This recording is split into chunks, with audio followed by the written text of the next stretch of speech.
go in the side door.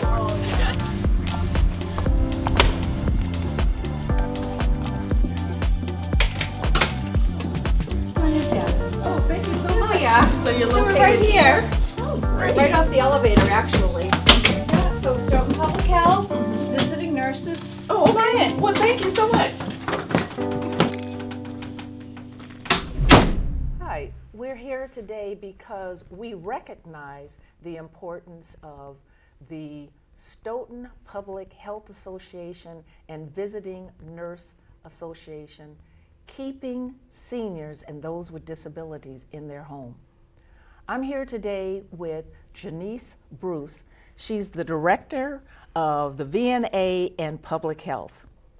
Please share with us a little bit about your background and a little bit about the services the VNA and your department provide to the community and to the immediately surrounding communities. Oh, thank you, Debra. Thank you for having me on your show.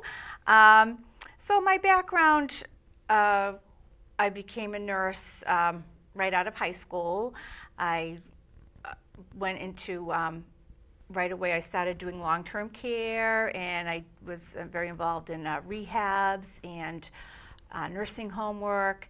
And I think I got inspired to become a nurse when my grandfather had gotten sick when I was in high school, and I saw the wonderful care that he received at the facility that he was in. And I thought, well, if you're in a nursing home setting, you want to make sure that you're in a good one. And just the fact that I witnessed the caring nurses that were taking care of him, and how much it meant to the family and to my grandfather that he felt cared for. And so I think I was just being drawn to nursing from that experience. And as soon as I started working, as I first started as a nurse's aide in high school, my high school counselor picked up a phone as soon as I said I want to be a nurse. He got right on the phone and got me a job, like at 16 at a nursing home. And I just definitely found a passion for it. So that continued on, working in various settings, long-term care, rehab. I worked at New England Sinai Hospital. And I went in, funny enough, I went in to get a TB test from the public health department in Stoughton for another job. And the director there at the time said to me, have you ever considered being a visiting nurse or a public health nurse? As I just believe it was just timing and it was meant to be. And it was something that I had always thought about. I thought how much I would love to do home care. And that's how I got started. And my daughter was like 4 years old, starting preschool, and it was just sort of timing. And as soon as I started home care, I just knew I had found the place that I was meant to work at. I just loved it. That is such a wonderful story. Thank you for sharing that. You know, it's just my belief, my primal belief, my basic belief that everyone has a purpose in life. And I believe you found your purpose. You know, my grandmother was a registered nurse. She was a pediatric nurse. And it's just something about a nurse and their disposition. And you just glow when you talk about that field. When you first became director of the Stoughton VA or public VNA, then where did you start and how did it evolve to what it is? Because you have such wonderful services now. And that's for those that are age 65 and older, plus those with disability? Yes, and anybody's insurance. We've expanded our insurance base, so we can take those people as long as we have their insurance that we can take. Some are only senior plans, like they're a Medicare Advantage program, but we can take like almost anybody with Harvard Pilgrim. We're mostly Medicare, but we do tough senior plans, Aetna, United Healthcare. So we have expanded our insurances. So we have to look it up to see if your insurance fits into our services. So if someone doesn't have insurance, do you direct them to go in another direction? Yes. Or you are a resource as well? Right, yes. And mostly the referrals will come from a facility, a hospital, or a doctor's office. So that's usually who we're talking to at the time and saying, gee, we just don't happen to have a contract. But if they have insurance, you want to try to get them to get the services under their insurance, maybe with a different organization. Obviously, if somebody had no insurance at all and they lived in Stoughton and they were having some problems and needed us to check in on them, we would go and see how they were doing and see how we could help them, and maybe they could benefit from, maybe it's not so much like a visiting nurse, but maybe what they really need is a ride to the doctor. Maybe what they really need is Meals on Wheels. Maybe they need a health aid. And that's when we would place a referral to an agency that might be able to provide those kind of services.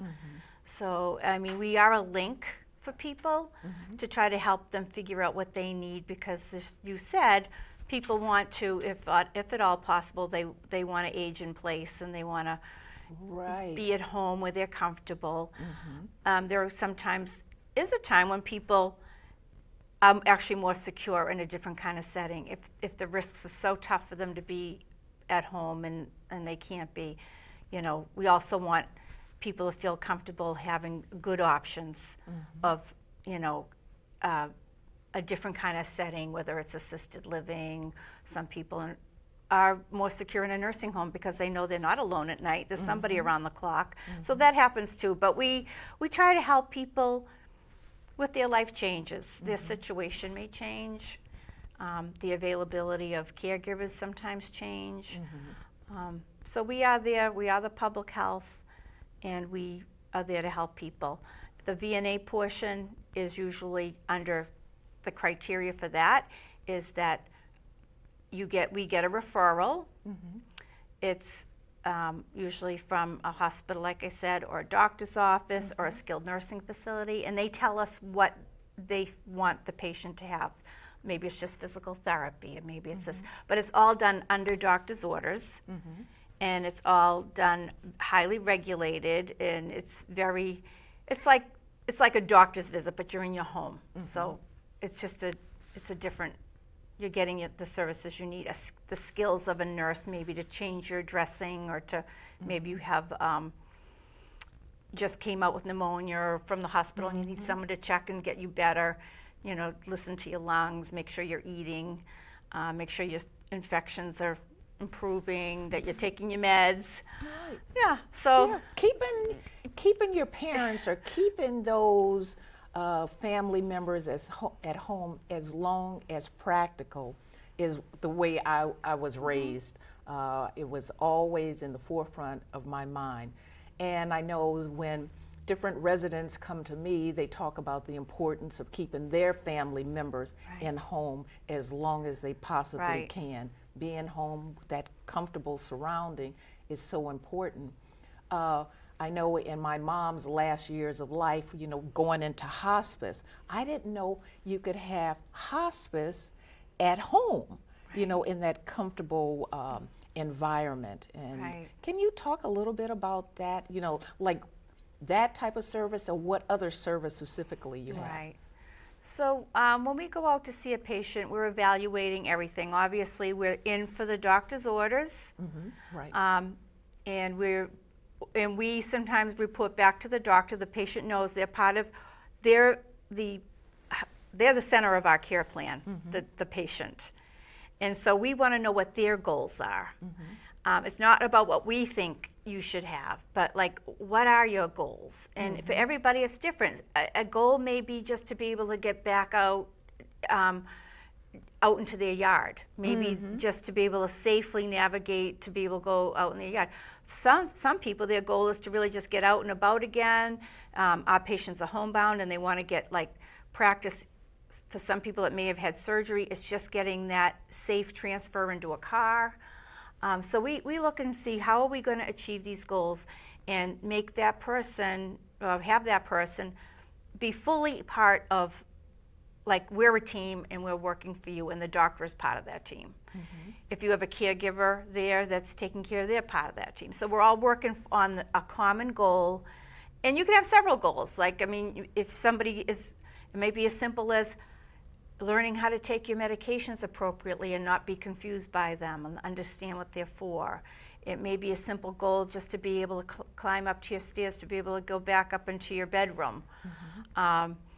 It might be goals like you're living with a chronic illness, but how can you live the best life with that chronic illness? Yes. Like some things like if you have like a respiratory illness or whatever, what are you going to do differently so that you can live a good life? Right. You Because know? that's what we're really talking Right. about. Live your best life. Right. So that's what we try to do. Yes. Like teach people how to pace and how to rearrange their house so that they're not putting extra exertion on themselves when they don't have to. And that's where an occupational therapist could come in and teach you how to do your activities of daily living so you're doing them safely and without exhausting yourself.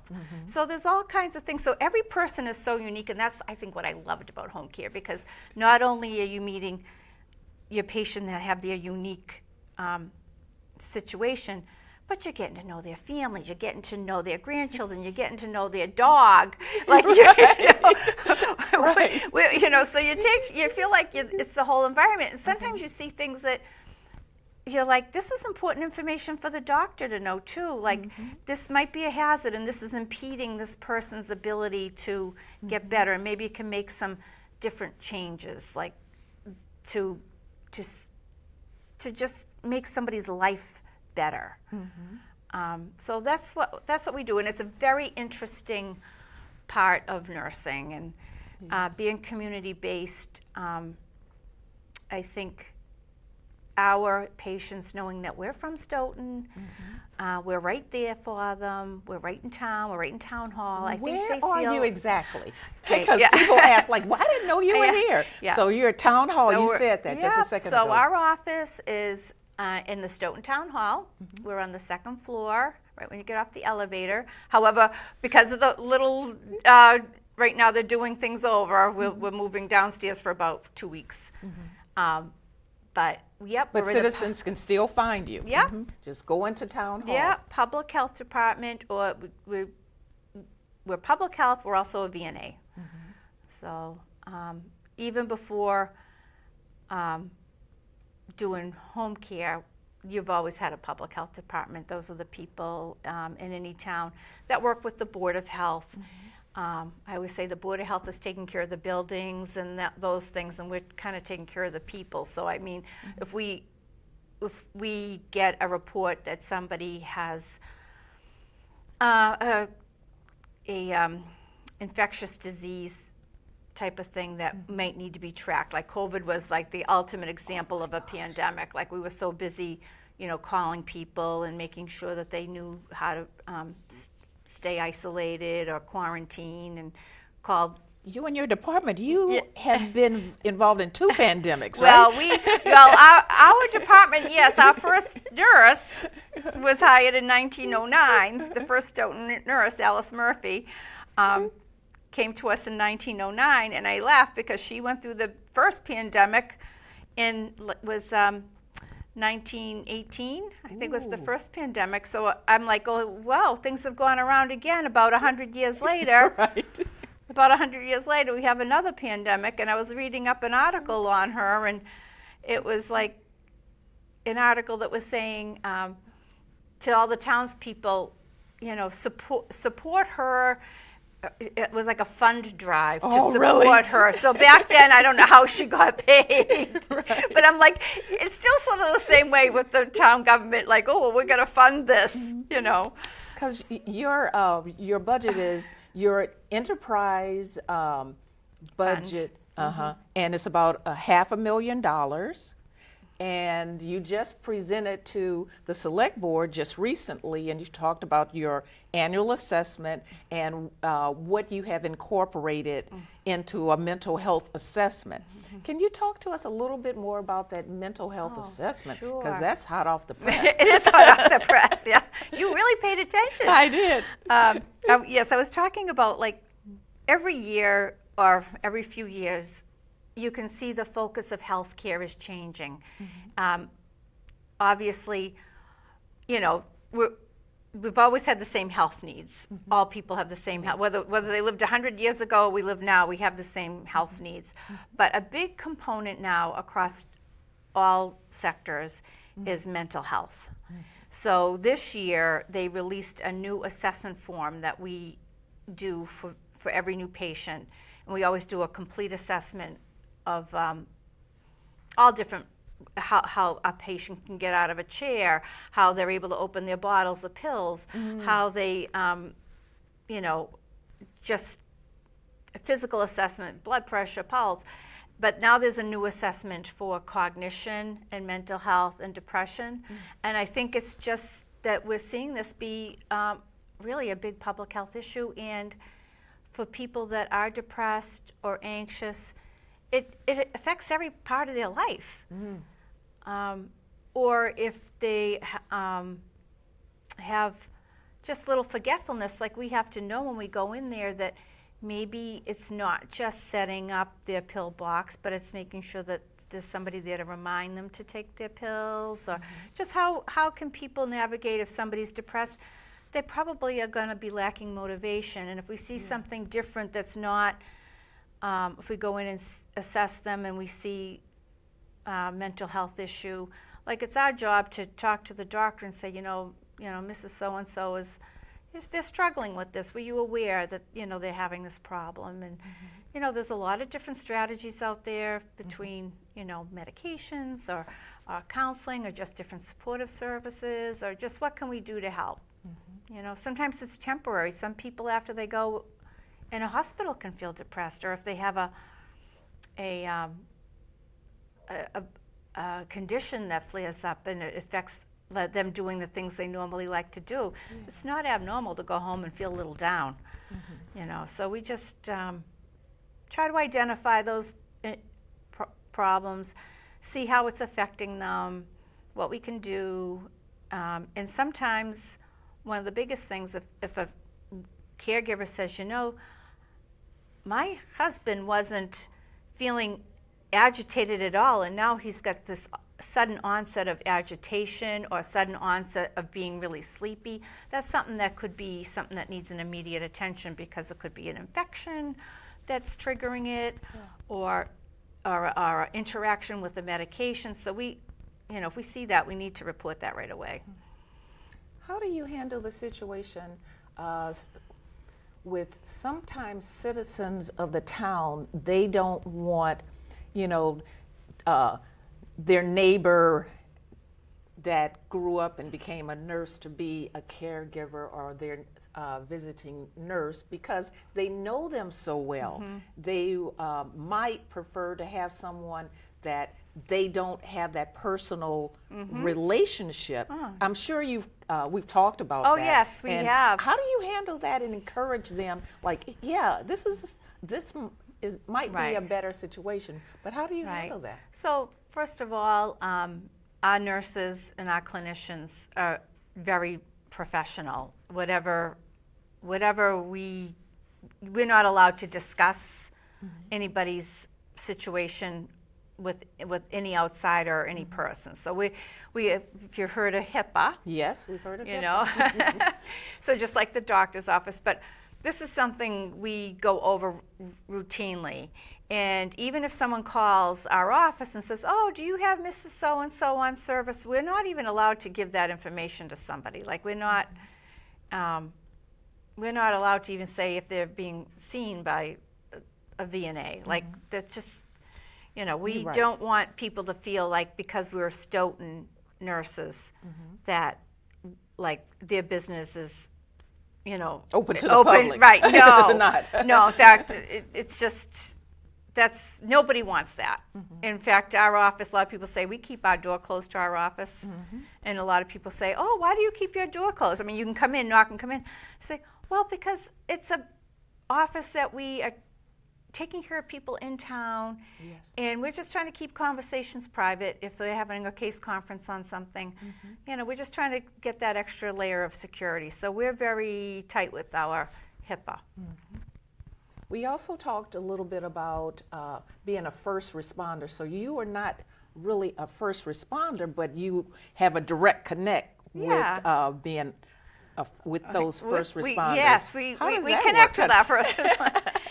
So, yes, we are not an emergency service, but we are part of the town public health, and also for our patients, we need to have emergency plans.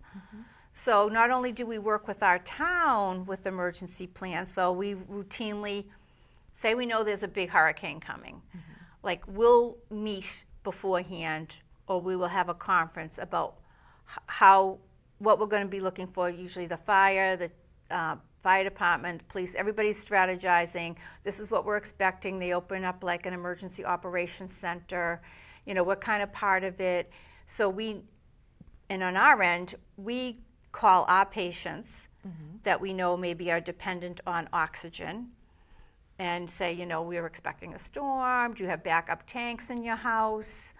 Are you dependent on oxygen for electricity for your oxygen concentrator? So, but when we go in and first admit them, we discuss all that when we admit a patient. Like, would you be able to be here without electricity or heat? Like, what's your plan? Do you have a family member that you would go stay with in the event that we're expecting a hurricane or a blizzard or something like that? So we like to have people be prepared ahead of time. Of course, if they couldn't be, and all of a sudden they found if somebody was home and they without couldn't power stay, or something. then those are the people that would have to be transported to a facility. You know, if we saw that there was somebody that really couldn't be by themselves. So Yeah. So if we lose power in the town, we have the library, we have other stations. right, we And have generators. generators. We have warming centers, like usually it's the library, or in cooling centers, the Council on Aging. If we ever had to open a big shelter, the site, I believe, is the high school. If we had to open up there's a criteria. When you open a shelter, that's got a lot of criteria that goes with that. And I know I was listening to Chief Carroll talk about it. You have to have police security there. You have to have the ability to have showers there. The things that make a real shelter for people to be able to stay for days. They have to meet a level of have to be able to have access to food. So it would be the school. It's a lot. How large is your staff now? Is it about 16 or? Yeah, we have about 5 therapists, 3 nurses. We have a billing person that does all of our Medicare billing, and then myself and my assistant Janet Crimmins, and she does quality improvement. Oh, and, yeah. Yeah, and then we have Teresa Doloff, who's learning Janet's job right now, and she does a lot of outreach in the community. She's sort of a community liaison. So yeah, we have a nice staff. We don't have a lot of turnover of staff. We've worked together a very long time. Every once in a while, I've had 4 different directors in my lifetime. Oh, have you? But you learn something from each one, and it's been going, great. Going back to something you said, you have communications and things and newsletters. How do you get the word out about things? Where would we look? Where would we, the citizens of Stoughton, look? Okay, so we do have a website, the Town of Stoughton website, and they just put the new website up, but you can find out usually on the front page, if there's something that really needs to be notified, they will post that. Like during COVID, we would post links to information or whatever. We have our VNA website within the town website. We send out newsletters to patients. We advertise over at the Council on Aging. We send out to facilities, we send out reminders of who we are. Next week, our office is meeting with some of the case managers at the local hospital, just to remind them who we are and what we do, and that we are unique in the fact that we are only one of 2 town-owned VNAs, so we are very unique. Very unique.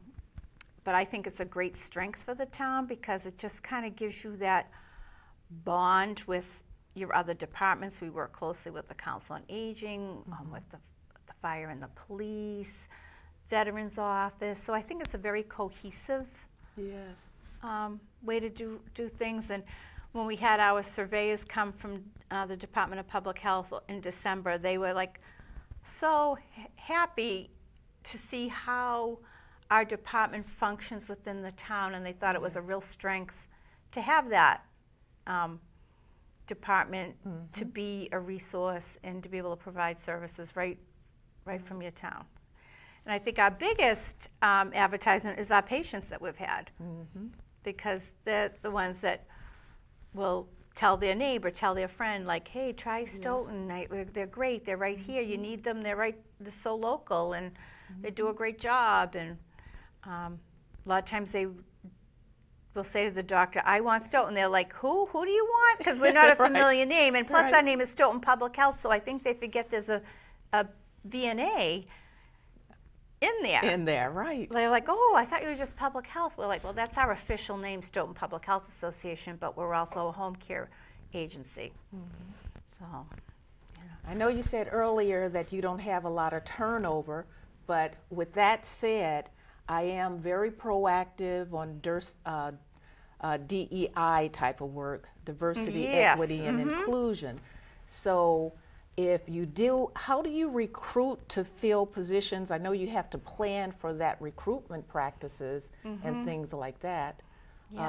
But is there a plan in place to recruit for diversity, to represent the town population? Because what I thought of immediately was, if you're working with the town, the demographic is so broad, and there may be language barriers and cultural barriers as well. For sure. So that's what prompted me to ask you about this. Right. How do you handle that? Because that's kind of tough too. It's true. I'm trying to think of before COVID, we did advertise. We were looking for some weekend help, and we actually hired a gentleman named Kirk, who also worked in Boston. Kirk was a gentleman of color, and he had a full-time job, and he was awesome. But then COVID hit, and his job became huge in Boston. He was going on to become a nurse practitioner, and he was one of on the front lines in the hospital when you saw the pictures of people totally. I don't know how he did it. Plus, he was a single dad. I was like, in fact, I should call him, see how he's doing. Yes, he was a really great asset. But things. So we put it out there to try to see who is available to work for us, and we go to people's strengths or what, like you said. We have a Portuguese-speaking nurse in our office. It's wonderful. So we know Stoughton is very diverse. So that's really important for people. First of all, communication. We do have a line, actually, an interpreter line if we need it. That we pay every month for, just in case we need to be able to speak a language you're not familiar with. We have a translator. But we recognize the fact that it's all, people, it's equity, and that all people can get the best health care possible. That is so true. So, we do the best we can. I remember years ago in the days patient would have me call the hardware store because it was owned by a Portuguese person, and I'd be talking to the Stoughton hardware, the Pacheco hardware. Oh, I remember that hardware. But it's you do the best you can. But yes, it's embracing of all people. That's true. So, in your closing remarks, do you have anything to share, such as where you've done a lot of great things, the department has evolved over time? What is that next thing that you want to do to take it to that next place in the cycle of evolution, I guess, or advancement? Yeah, well. You did the mental health assessment. Yeah, that was a big deal. Know. I it's feel growing. Yes, I would love our agency to have more prominence in Stoughton. I would like for people, and I guess it is getting the word out, to be able to utilize these services because I think they're excellent. Yes. And I want people to consider us the resource, like, to feel that they can call us and that we're here to help, and maybe we'll be expanding into another kind of a model along the way. Sometimes we work with our fire department on things, or people that I know some communities, it's all about preventing like rehospitalizations, preventing avoidable rehospitalizations if we can. And I know there's been talk about following up on some of the people that might be frequent flyers to the hospital. So that would be something like that we could work with like the EMS on, like they could ask them, of course you have to have permission, you don't ever just go to somebody's house. Right.